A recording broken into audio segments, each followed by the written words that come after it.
beware of the growth patterns in that market. That was a slow growth market. It had a slow growth city council that wanted to keep it as a slow growth community. And there was battles going on to try to get more development. They saw a lot of the cities around that one that were bringing in, shopping malls and all kinds of other stuff. And so be aware of that.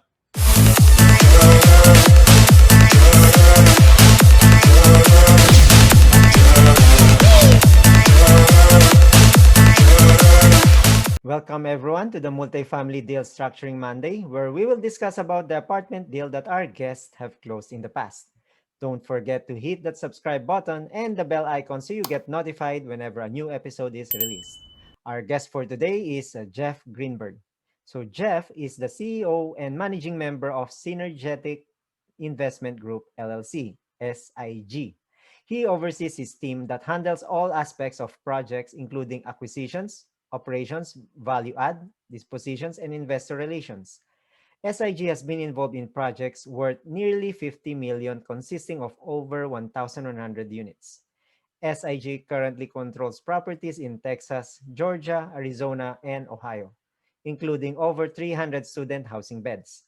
SIG currently focusing on value add properties including student housing, market rate multifamily, and senior living multifamily properties. SIG currently focuses on partnering with high net worth passive investors and best in class syndicators investing in commercial real estate acquisitions and operations. Here's the episode. Hi, Jeff. Welcome to the Multifamily Deal Structuring Monday, where we will discuss all about your first GP multifamily transaction. Thank you for joining us here in the show. Well, thank you for having me. It's great to be on. Yeah, so let's start with if you can tell us about yourself. Well, I got into real estate in about 2005, trying to do some single family stuff, and ended up getting into multifamily in about 2007. That's when I started learning about it and actually bought my first multifamily property in 2010. And so I've been syndicating deals, multifamily, including student housing, um, since then. Okay, nice. Then, prior to the commercial space, did you have any single family or experience prior? Or I tried. I was trying to do foreclosures, but at that time, the the house values were going down so fast that we would put an offer on a property that was bank owned, and the price was dropping so fast when the bank took a month or two to get back to me, um, on the to approve the contract. I had already lost $20,000, $30,000 on the value, and it just was not working. The banks didn't know what to do with all the foreclosures they were seeing, and Mhm. they didn't move them very fast. They weren't ready for that. So I never did. I never did get into single families. The only single family homes I've ever bought were my own personal residences. Mhm. So I never bought investment properties. Went straight into the commercial real estate. Okay, yep, sounds good. Then, by the way, where are you currently located? What city and state? I'm in a small community called Camarillo, California. It's in Ventura County. If you know LA, it's between Los Angeles and Santa Barbara. Okay. I'm just a little bit north and to the west of Los Angeles. Mm-hmm. Okay, then how did you end up in multifamily? Well, I ended up, as I said, I was looking at single families, and that just wasn't working. And I was trying to see, well, what could I buy in the way of a duplex or a triplex or quad, and it just was going to be. I was in my mid 50s, and it was just going to take a long, long time, to get to where I wanted to be with the amount of money that I had to invest. And I happened to go to a real estate investment group, and they had a guy up there that was talking about getting into multifamily. And I listened to him, and he was talking about being able to raise money from other people. And that perked my ears up, because if I could take my money and leverage it with other people's money, I could get into a lot more deals and be able to make money both on my money as well as investors being able to leverage their investments. And so I went to his seminars, and I started following his seminars around, and went into his coaching program and learned from there. Okay. Yeah, makes sense. Then, yeah, any limiting belief that you have, and how were you able to overcome it to get to your first deal? I had lots of limiting beliefs. I mean, I had never raised a penny in my life. And as I said, I had never bought anything besides my own home. So um, I I felt I was educated sufficiently to be able to evaluate a deal and to be able to get a deal. But my partner and I both were scared to death to have to raise $350,000. I mean, that's all we had to raise for the first deal, and yeah, we definitely had limiting beliefs, but we pushed past it, and we did it. We raised the money. We syndicated our first deal that we had ever done, Nice. and bought a 20-unit property. But it was just pushing each other past our fear, and we definitely had that fear. Yes, yes. I think to our listeners too, probably like most people who's entering the multifamily space, yeah, they most likely have zero experience in raising capital. Yeah. Hmm. Yeah, so Yeah. that's a good segue to your first to the first deal. So let's talk about your first deal in multi. What's the source of the deal? The source of a deal was a broker that I had met on Loopnet. I met him on Loop. I mentioned that I started with the multifamily in 2007, but didn't buy until 2010. But all of those years, I was building relationships with brokers. And there was one broker that I had met through LoopNet. I tried to get some of the other properties that he had listed. I went out to his market and looked at properties. We talked to people, and we just weren't getting the value that we wanted. And then finally one day he called me up and told me about this 20-unit property. It was outside of the city that I really wanted to be in, but Mhm. it was in the same county, and I figured, okay, if I could get into that, that may be a stepping stone to get into the city that I actually wanted to be in. And so that was part of the reason that we purchased where we did. And so it actually was five fourplexes. So it wasn't even a 20-unit apartment. It was five fourplexes. And it was actually being sold by two different developers. So the developers they were managing it and running it because they got stuck with it. They weren't able to sell um, because they were built in 2007, and that wasn't a real good time for them to be trying to sell. Mhm. And so we bought from those two developers, and yeah, we ran it as a 20-unit property. They're all in the same cul-de-sac. They were Oh, all next door to each other. okay. Yep. Then what area is this in? The town is called Harlingen, Okay. which is between Brownsville. If you know Brownsville, Brownsville is where Texas, Mexico, and the Gulf come together. That's where Brownsville is. It's also where SpaceX is building their launch site. Mhm. Eventually, they'll be using it down there. Um, and then it's between Brownsville and McAllen. Oh. McAllen, Texas, Yep. is right up against the Texas Mexico border, and they call that the Rio Grande Valley down there. Okay. So And this is in Texas, right? The it this is one. in Yeah. Texas, and it's in 20 South units. Texas. Okay. It's almost as south as you can get in Texas.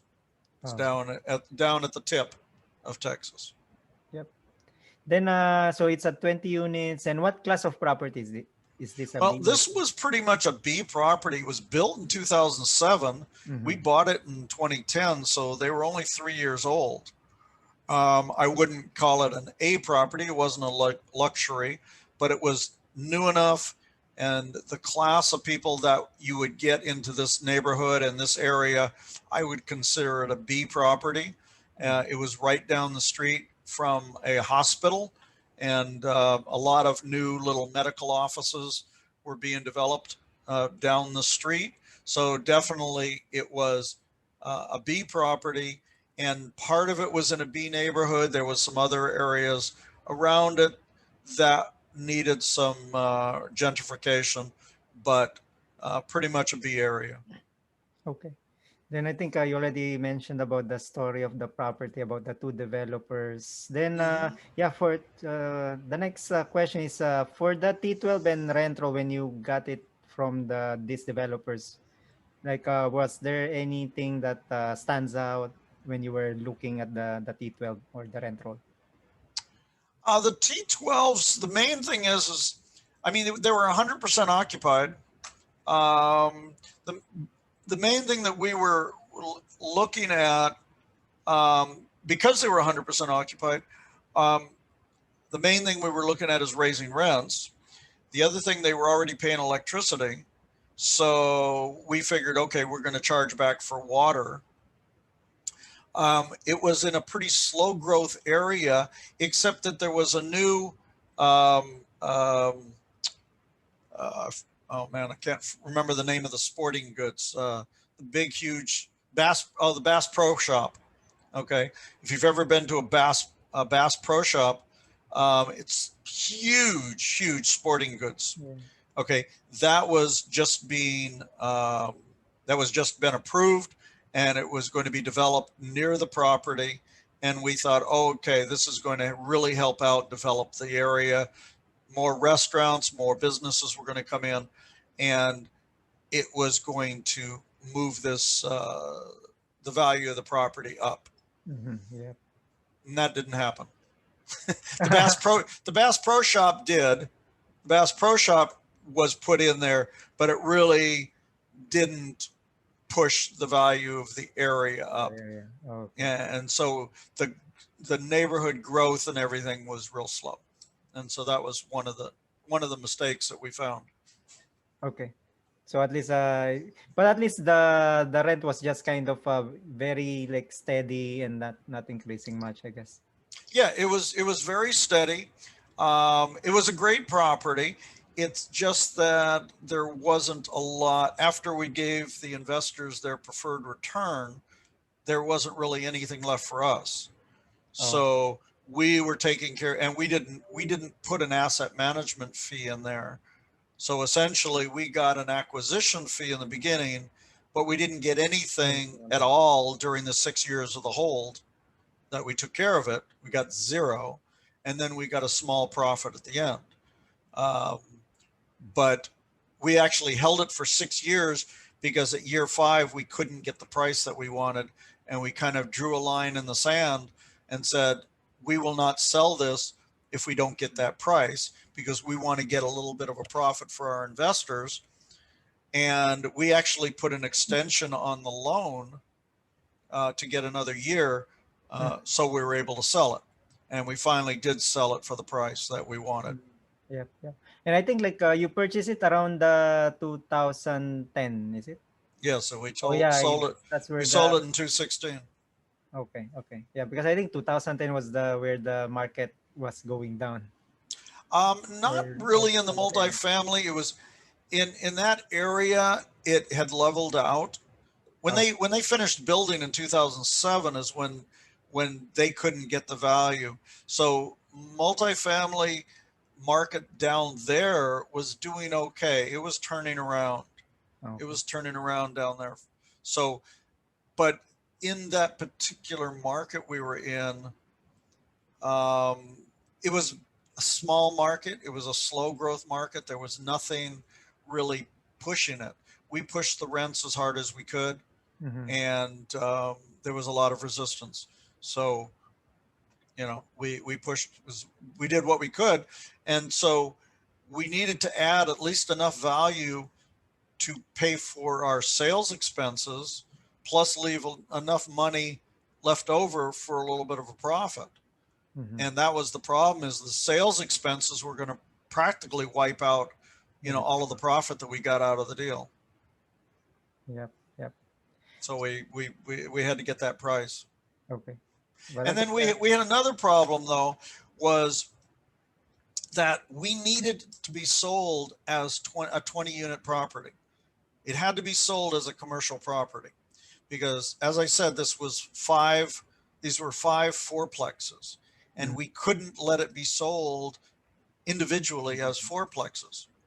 And the reason for that is the only other properties that had been sold in that area were foreclosure sales.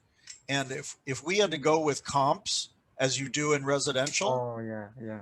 if you had to go with comps as you do in residential, we couldn't get our price.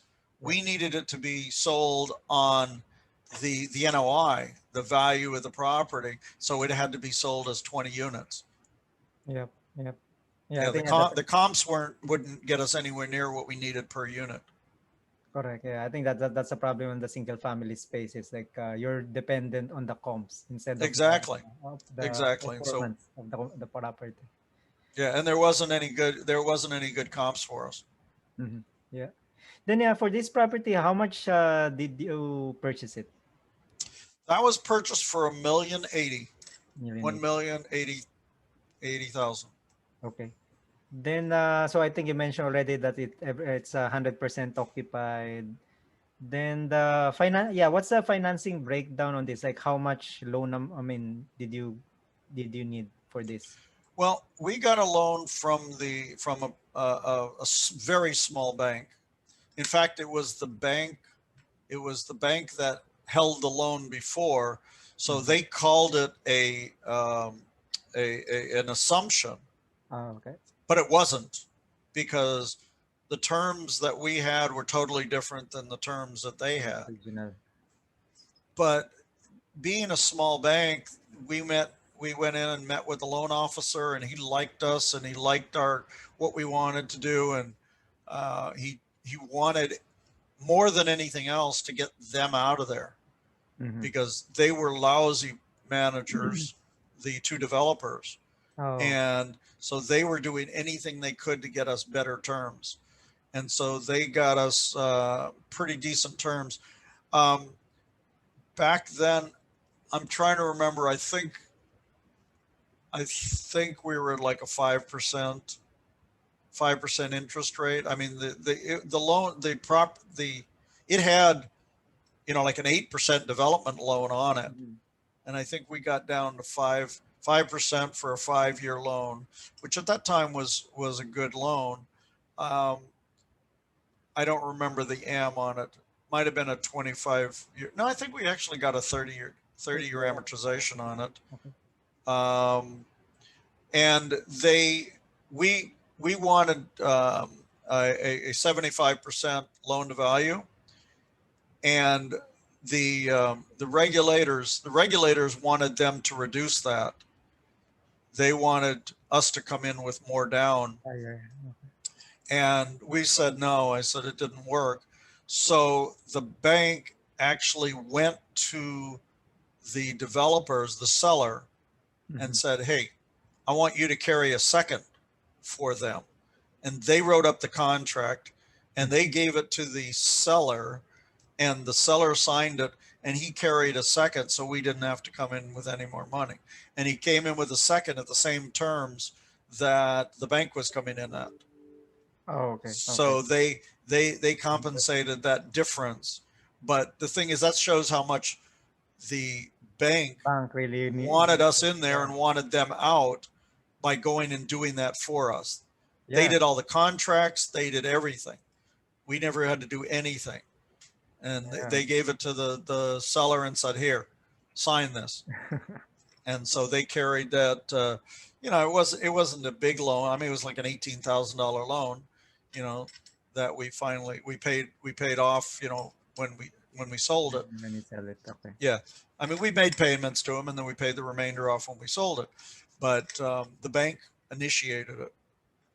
So Yeah. that was a great experience Yeah. Yeah. working with a small bank, because I tell people we didn't even fill an application out. All we did was we gave them our financial statements, and that was it. They made up all the contracts, and um, we signed, but we never really had to go through any application process.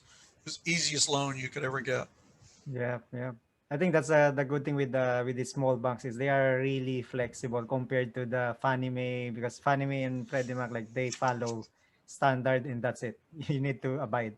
Compared Yeah, to the banks, yeah, they're much and more your bigger lenders, yeah, they make you jump through all kinds of hoops. correct. Yep. These guys were great. Okay. Yeah. So the next question is like for the investors, how much was the investor split that you structured on this one? That one, I believe it was a 60-40. Okay. I believe it was a 60-40 split with an 8% pref, Okay. something like that. Yep. Then oh yeah, I forgot to ask, like, how much was the capex budget that you I mean for this, or was there any, because I think it's newly built. There was really no capex, or very little. Or- I mean, we put a little bit of money away, but it was a new building. I mean, even, one thing, for your listeners, even on a new building, there was problems. I think the whoever did the plumbing, connected the PVC pipes with chewing gum, Wow. because we seem to have had a lot of plumbing issues. So Yeah. even on a brand new building, be prepared to have some issues. Yeah, at least some reserves maybe to, especially if it's a plumbing issue that costs a lot of, like, you need to remove from like the wall or something that can cost more. Yeah, I mean, it could. It ended up we just ended up digging up the front lawn for the most part. Yep, that's a good point. Then so the business, oh yeah, what's your business plan when you entered this one? It's Well, I called, mentioned the business plan was to raise rents, to bill back for water.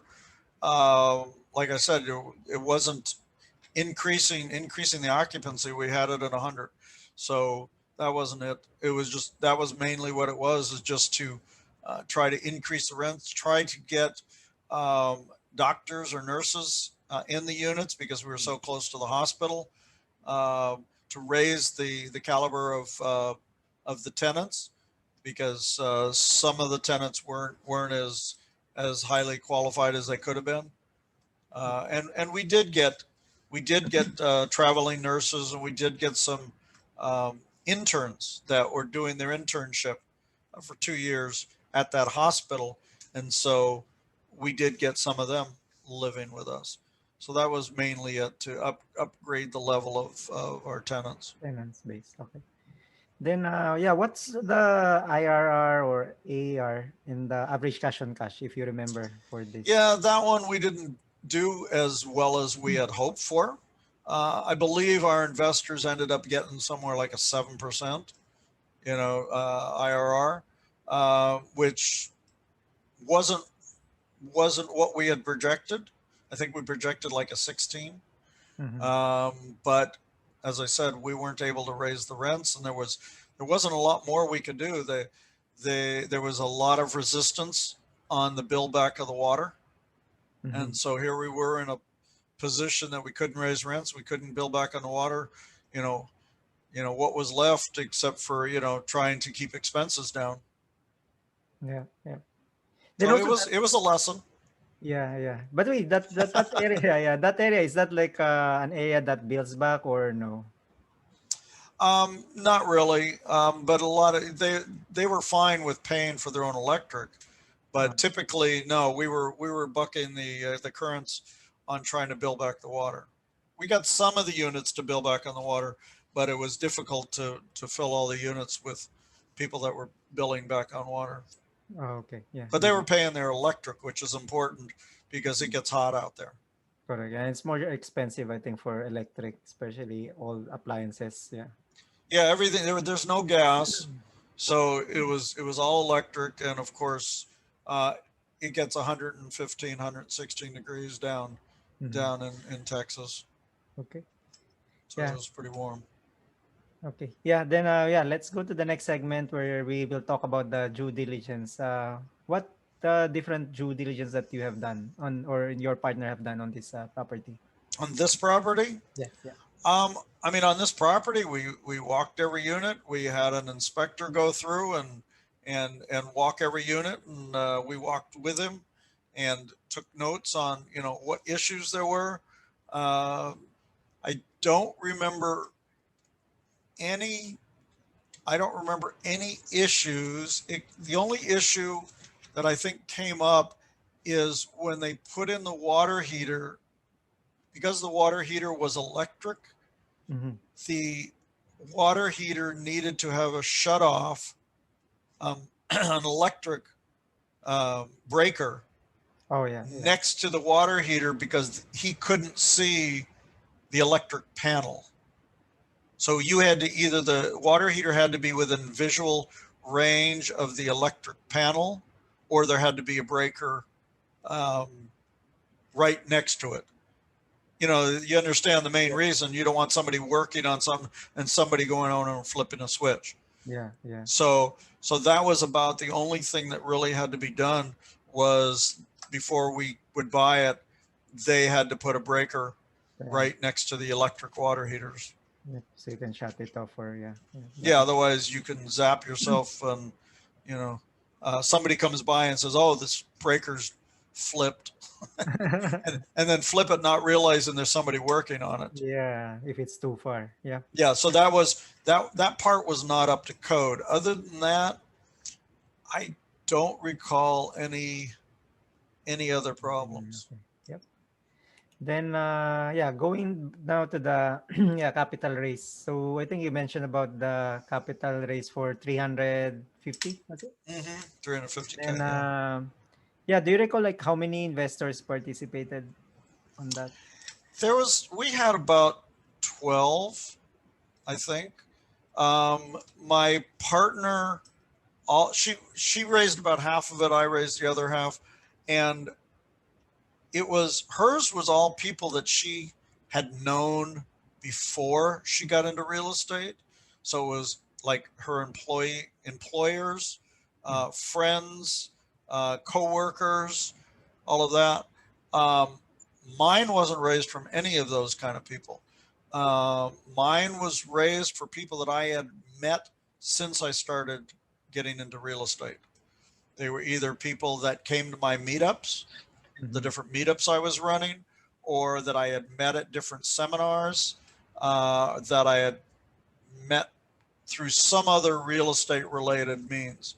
All of the people that I raised money from were people that were essentially new to me. Mhm. Yeah. Then how long did it take for the capital raise for this?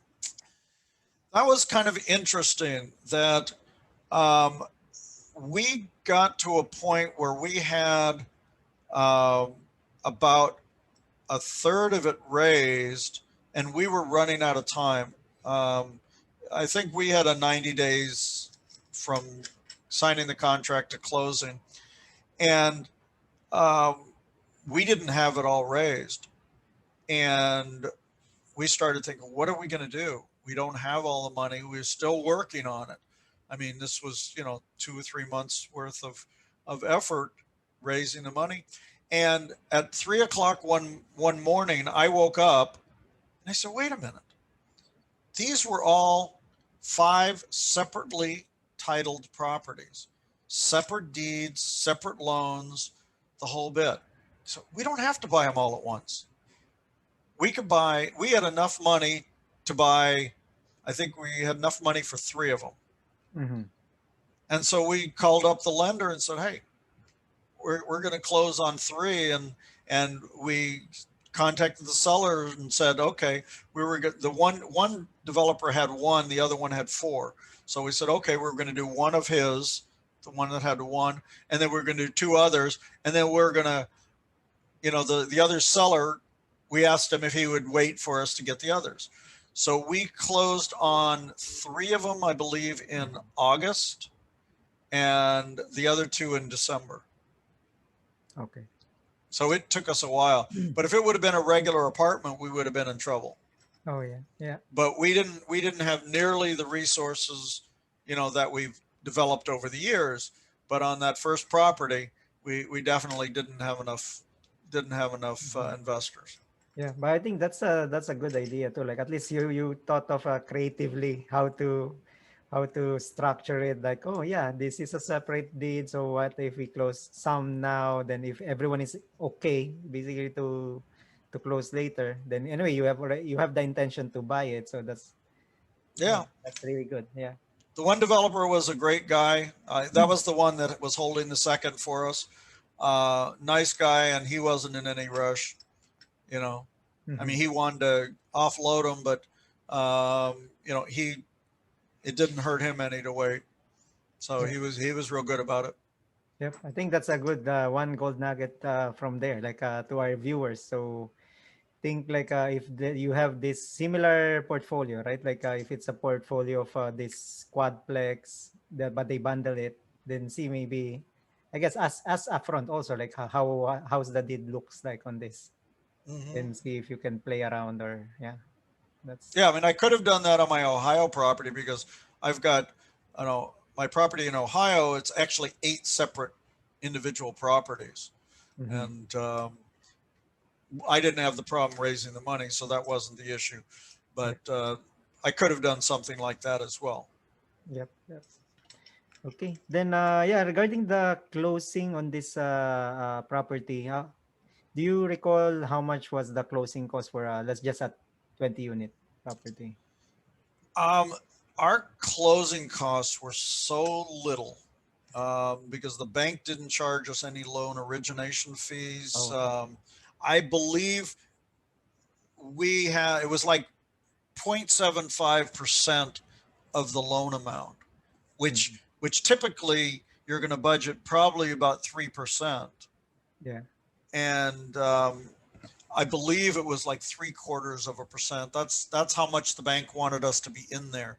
That they didn't charge us any origination fees. Um, I think we might have paid for the appraisal, Yeah. um, Title probably. and the title and stuff. But that was such an easy one to get into because they wanted us in there. They wanted those guys out. They disliked having them in there, Yeah. and so it made it very easy.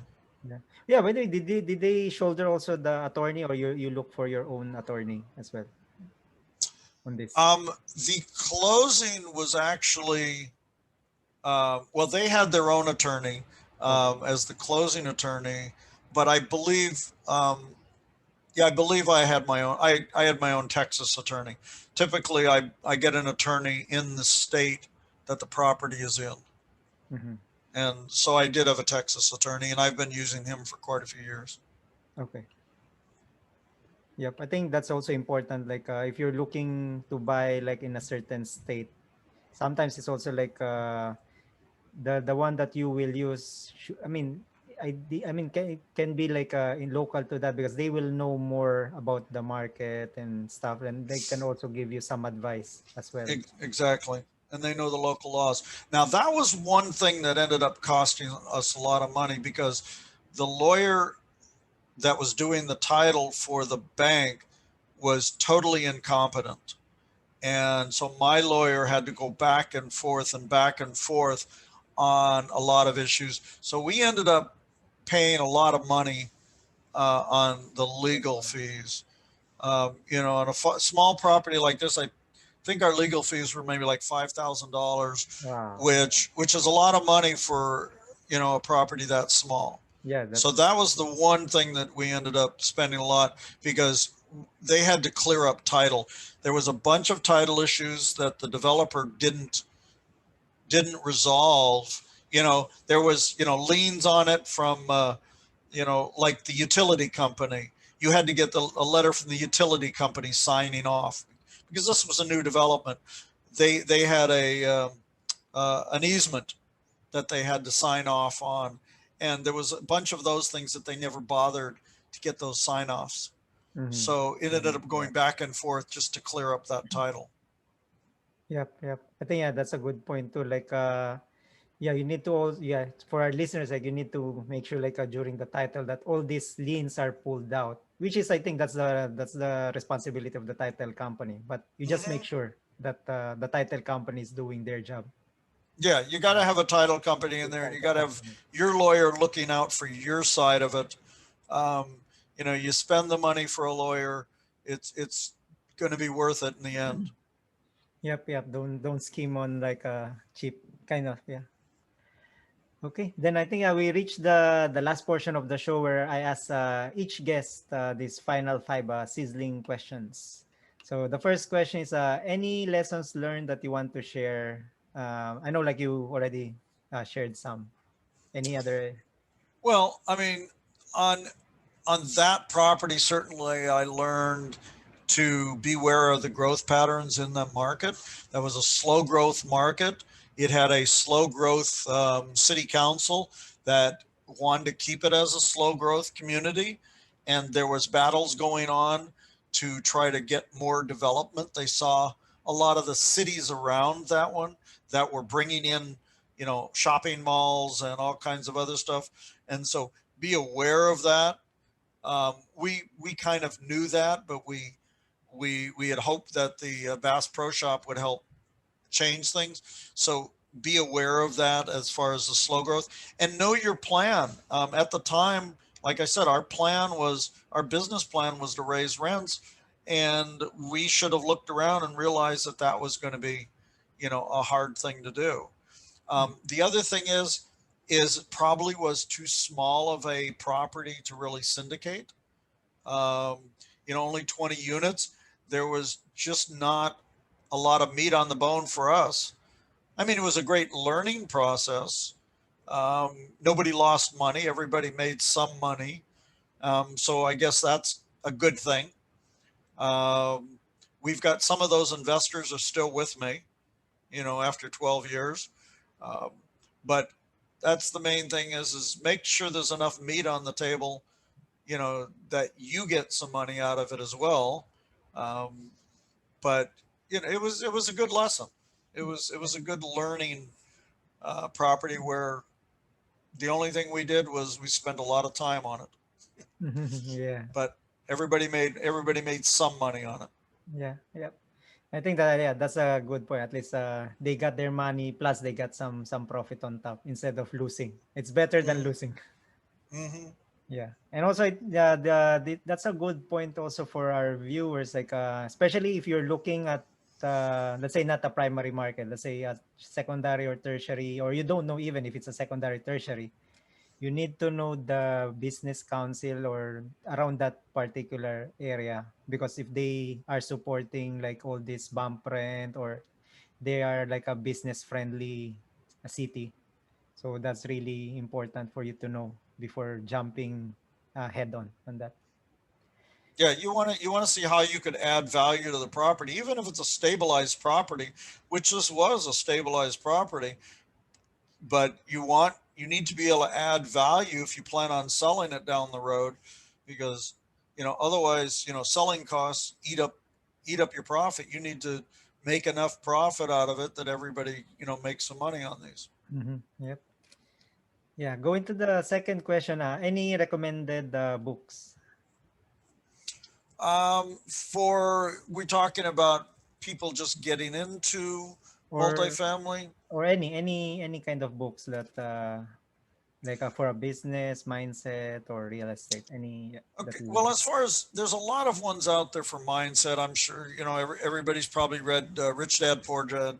If you haven't, that certainly was my starter. Um, the Cash Flow Quadrant, also by Kiyosaki. I think that's getting to the mindset. Um, those are some of the books. The E Myth I like because that starts to help you systematize the processes that you're doing and to try to get you out of working the business and get you into building your business. Mhm. So those are good ones, but there's a lot of good podcasts out there. There's some great podcasts. to listen to. Just self-development podcast, Tony Robbins stuff, comes to mind.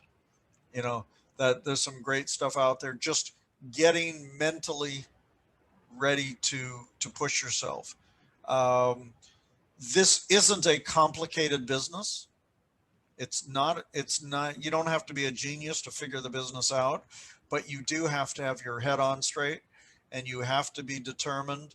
And I would say that most successful people in this business, uh, at one time or another, wanted to quit and didn't think that they were going to be successful, but they had some drive that kept them going. So if your head isn't on and you don't know what your goals are, it makes it too easy just to say, hey, this just doesn't work for me. Yeah, that's a good advice. Then, yeah, for the third one, I think you mentioned about Tony Robbins. And is there any any other recommended podcast or YouTube channel that you're listening to and would recommend?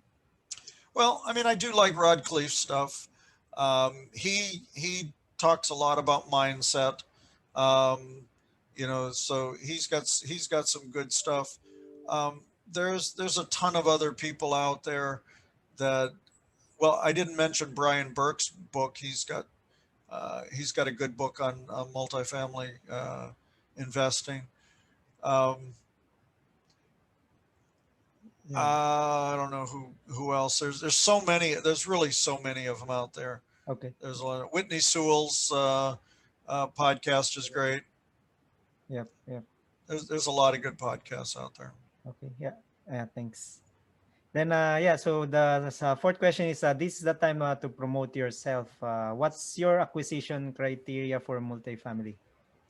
Well, right now what I'm doing is I've kind of shifted from acquisition mode to fundraising. On all of my deals, I was the GP. I was the main GP. I did most of the work. I did have partners on different deals, but I also raised most of the money. So I'm not really looking for deals at this point.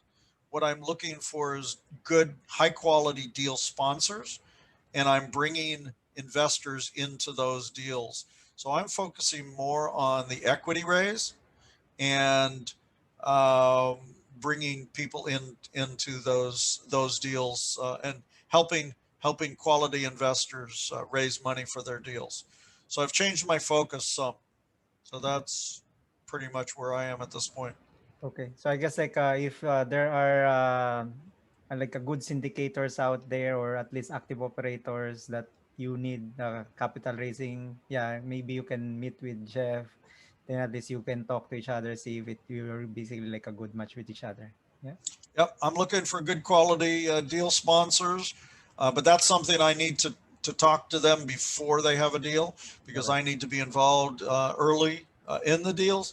But the other thing is, as far as people that want to come in as passive investors and learn how to do the business, or maybe people that want to be passive investors and don't want to learn about the business, they just want to be able to run their own business, make their own money, and not be involved.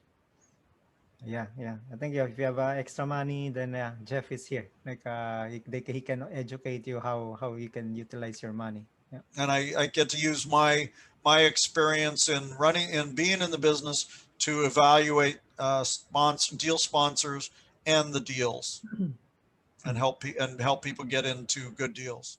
Okay. Yep. Then yeah, the next question is the last question. The what's the best way to contact you? The best way is by my email, Jeff at synergetic.ig.com, and I'll spell that synergetic.ig.com. And my website is also, you can get synergetic.com. Will get you to my website. Okay. Yeah. Then I'll put it also in the show notes, like all Jeff's contact information and the website. Yeah. Okay. Yep. Thanks, Jeff, for your time. Appreciate it. We love like you've been here in the show. Thank you very much. Okay. Thanks.